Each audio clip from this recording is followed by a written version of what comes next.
Hello दोस्तों, नमस्कार। मैं सतीश कुमार पहलवान गुरुदीन ग्रुप ऑफ कॉलेज के यूट्यूब चैनल पर आप सभी का हार्दिक स्वागत करता हूं।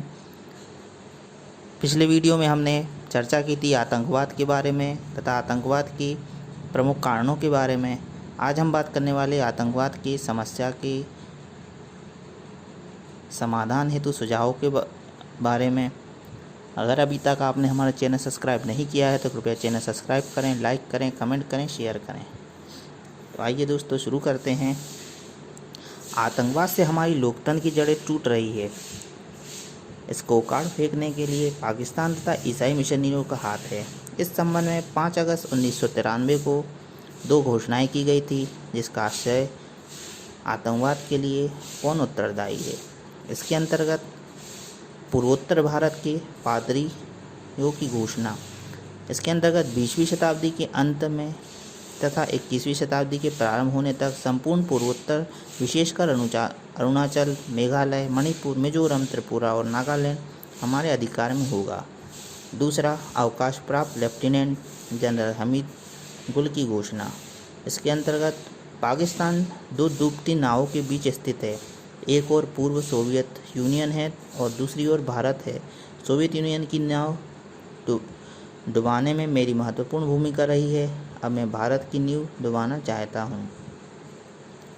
उपयुक्त दोनों घोषणाओं से स्पष्ट होता है कि भारत में आतंकवाद एक नियोजनित चाल का परिणाम है। ये दोनों घोषणाएं समाचार पत्रों में 5 अगस्त 1993 को प्रकाशित हुई थी। फिर भी भारत सरकार आतंकवाद के समाधान हेतु घोषणा की गंभीरता को नज़रअंदाज कर रही है। इन तथ्यों को ध्यान में रखते हुए आतंकवाद को दूर करने के प्रमुख सुझावों पर आज हम बात कर रहे हैं।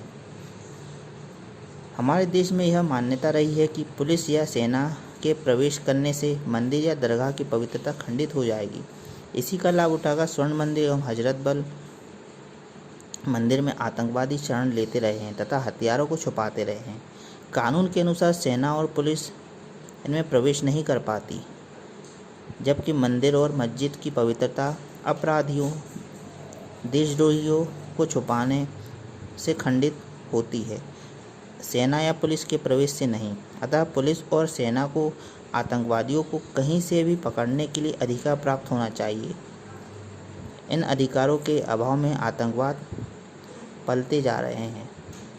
हमारे देश के राजनेता आतंकवादियों पर दया दिखाकर उन्हें अपनी उदारता के नाम पर क्षमा कर देते हैं। इस उदारता और दया के परिणाम स्वरूप उनकी आतंकवादी गतिविधियां निरंतर बढ़ती ही चली जाती है, क्योंकि दूध पिलाने से सर्प का विष ही बढ़ता है। अतः हमें आतंकवादियों का निर्ममतापूर्वक दमन करना चाहिए। आतंकवाद केवल वार्ता से दूर नहीं हो सकता। इसे दूर करने के लिए कठोरता को अपनाना अति आवश्यक है। आतंकवादियों को पकड़ने पर कठोरपूर्वक दमन करना चाहिए। जो आतंकवादी हिंसक जानवरों जैसा व्यवहार करके निरीह जनता को मारते काटते हैं, उन्हें नेस्तनाबूद करना ही उचित होगा। जहाँ कहीं पर भी आतंकवाद का सफाया हुआ है, वहाँ निर्ममता के साथ ही दमन किया गया है। पंजाब में आतंकवाद का सफा इसी कठोरता के कारण हुआ था।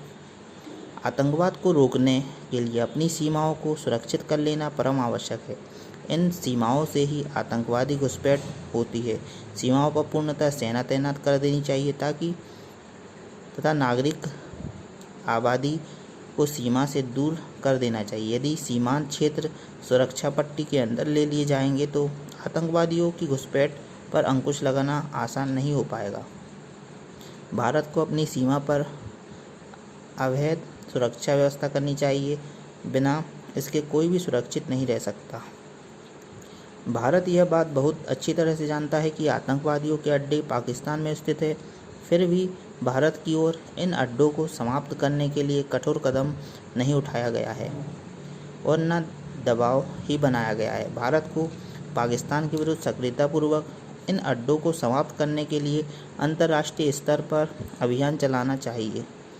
प्रभावशाली राष्ट्रों को अपने पक्ष से लेकर अपनी इस बात से सहमत करने की पूर्ण कोशिश करनी चाहिए। जब तक हम अंतर्राष्ट्रीय स्तर पर पाकिस्तान को आतंकवादी कोशिश देश घोषित न कर दें तब तक अपने प्रयासों में निरंतर लगे रहना चाहिए। अतः एक प्रभावशाली उपाय यही है कि भारत को हर सूरत में पाकिस्तान के विरुद्ध अंतर्राष्ट्रीय स्तर पर जनमत निर्माण करना चाहिए।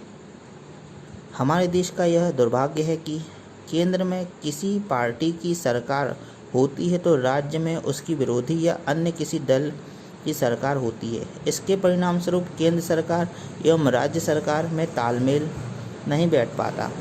आतंकवादी घटनाओं के लिए केंद्र सरकार राज्य सरकार को दोषी मानती है तो राज्य सरकार केंद्र सरकार पर असहयोग करने का आरोप भी लगाती है। इसका लाभ उठाकर आतंकवादी अपनी गतिविधियां अबाध गति से चलाते रहते हैं। हमारे देश में राजनेता चुनाव जीतने के लिए आतंकवादी तत्वों का सहारा भी लिया जाता है। चुनाव जीतने के बाद ये नेता उस ऋण को उतारने के लिए आतंकवादियों को शरण देते हैं एवं सुरक्षा भी करते हैं। यदि यही स्थिति रही तो एक दिन ऐसा आएगा कि ये आतंकवादी राजनेताओं को ताक पर रखकर स्वयं ही सत्ता पर हावी हो जाएंगे। अतः अब हमारी चुनाव नीति में परिवर्तन करके अपराधी एवं आतंकवादी तत्वों को दूर रखने के लिए केवल चुनाव में भाग लेने से रोके बल्कि उन्हें वोट देने के अधिकार से भी वंचित कर दिया जाना चाहिए। इन नियमों का कठोरतापूर्वक पालन करना चाहिए।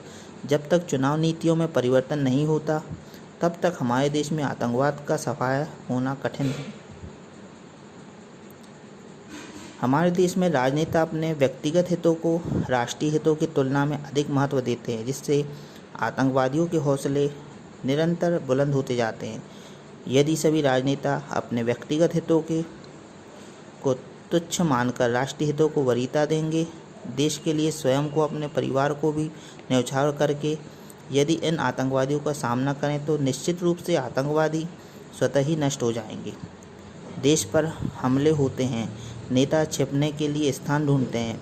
हर नागरिक को देश के लिए अपने कर्तव्यों का पालन करते हुए अपनी जान की बाजी लगाकर रक्षा करना चाहिए।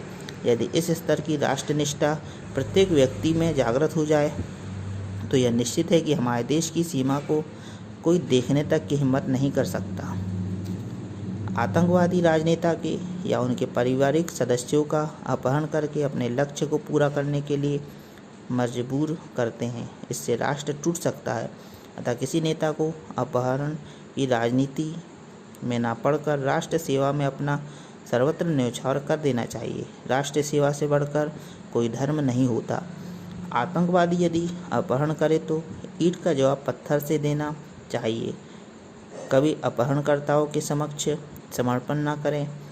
अमेरिका, ब्रिटेन, जर्मनी आदि ने कभी उग्रवादियों या आतंकवादियों के समक्ष घुटने नहीं टेके, बल्कि जब भी आतंकवाद ने सर उठाया तो उसे निर्ममता से कुचल दिया। अतः आतंकवाद को नष्ट करने के लिए समझौते की राजनीति नहीं, दमन की राजनीति अति आवश्यक है। तो देखा दोस्तों, आज हमने चर्चा की आतंकवाद के समाधान के कुछ प्रमुख सुझावों के बारे में। आपको वीडियो कैसा लगा नीचे कमेंट बॉक्स में अवश्य लिखें। नए वीडियो के साथ मैं आपके समक्ष पुनः उपस्थित होऊंगा। तब तक के लिए नमस्कार, धन्यवाद।